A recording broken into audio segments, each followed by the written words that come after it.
રાજકોટમાં ક્ષત્રિય આગેવાન પીટી જાડેજાએ ફરી એક વખત વિવાદોમાં આવ્યા છે। રાજકોટના અમરનાથ મંદિરમાં આરતી નહીં કરવા માટે ધમકી આપી। બિગ બજાર પાછળ આવેલા મંદિરમાં મહાઆરતીનું આયોજન હતું। અમરનાથ ગ્રુપ દ્વારા આરતીનું આયોજન કર્યું અને બેનરો લગાવ્યા। પીટી જાડેજાએ આરતી નહીં કરવા ધમકી આપી અને બેનરો પણ તોડ્યા। રાજકોટ તાલુકા પોલીસ મથકમાં સમગ્ર મામલે ફરિયાદ નોંધાઈ। નવજોત પાર્કમાં રહેતા જસ્મીનભાઈ મકવાણાએ ફરિયાદ નોંધાવી છે।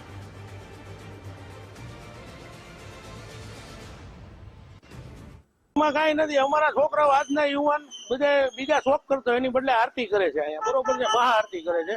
1000 થી 1200 માણસ પ્રસાદ લે છે અને અમરનાથ નામનું એક યુવા ગ્રુપ ચલાવે છે, બરોબર છે।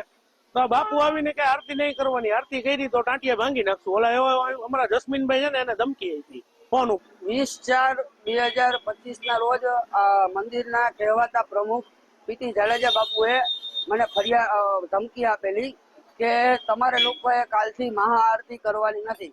અમે 30/9/2024 થી આ દર સોમવારે મહાઆરતીનું આયોજન કરતા હોય છે અને એમાં હજારો લોકો પ્રસાદનો લાભ લેતા હોય છે અને આરતીનો લાભ લેતા હોય છે।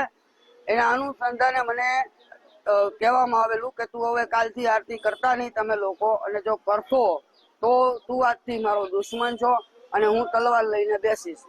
ક્ષત્રિય આગેવાન પીટી જાડેજા વિરુદ્ધ વધુ એક ફરિયાદ છે, તે રાજકોટ તાલુકા પોલીસ સ્ટેશનની અંદર નોંધવામાં આવી છે। હું દ્રશ્યો બતાવીશ, આખો વિવાદ શું છે। જે અમરનાથ મહાદેવ મંદિર છે કે જેના પીટી જાડેજા પ્રમુખ પણ રહી ચૂક્યા છે, તેમના બેનરો પણ અહીં લાગેલા જોવા મળે છે। આ એ જ મંદિર છે કે જ્યાં દર સોમવારે મહાઆરતીનું આયોજન થતું હોય છે। આ મહાઆરતીને લઈ એક બેનર છે તે જસ્મીનભાઈ મકવાણા દ્વારા લગાવવામાં આવ્યું હતું। દર સોમવારે મહાઆરતીના લઈ છે અલગ અલગ કાર્યક્રમો છે તે આપતા હોય છે।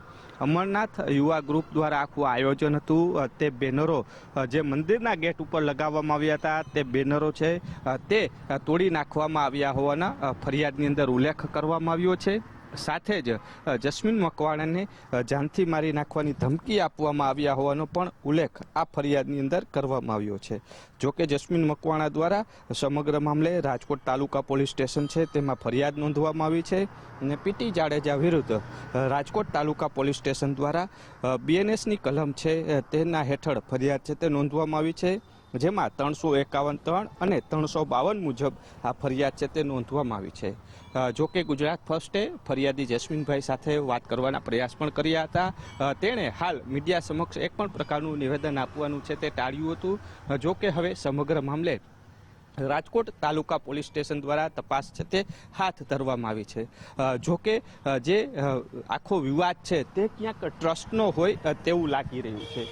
જે અમરનાથ મહાદેવ મંદિર ટ્રસ્ટ છે તેમાં જે ફરિયાદમાં ઉલ્લેખ કરવામાં આવ્યો છે કે પીટી જાડેજા અગાઉ ટ્રસ્ટી હતા, એટલે ક્યાંક ને ક્યાંક હવે આ પીટી જાડેજા ટ્રસ્ટીમાં તેમને સમાવેશ નથી કરવામાં આવ્યો અને તેને લઈને આખો આ ટ્રસ્ટનો વિવાદ હોવાનું ક્યાંક પ્રાથમિક અનુમાન છે તે લગાવવામાં આવી રહ્યું છે। જોકે હાલ આ સમગ્ર મામલે રાજકોટ તાલુકા પોલીસ દ્વારા તપાસ છે તે શરૂ કરવામાં આવી છે। જે જસ્મીનભાઈ છે તેનું નિવેદન પણ નોંધવામાં આવ્યું છે અને તેની સાથે રહેલા અલગ અલગ લોકો છે તેમને પણ આગામી સમયમાં રાજકોટ તાલુકા પોલીસ સ્ટેશન દ્વારા બોલાવી અને વધુ તપાસ પણ હાથ ધરવામાં આવશે। કેમેરા પર્સન દેવજી રંગાડિયા સાથે રહીમ લાખાણી, ગુજરાત ફર્સ્ટ, રાજકોટ।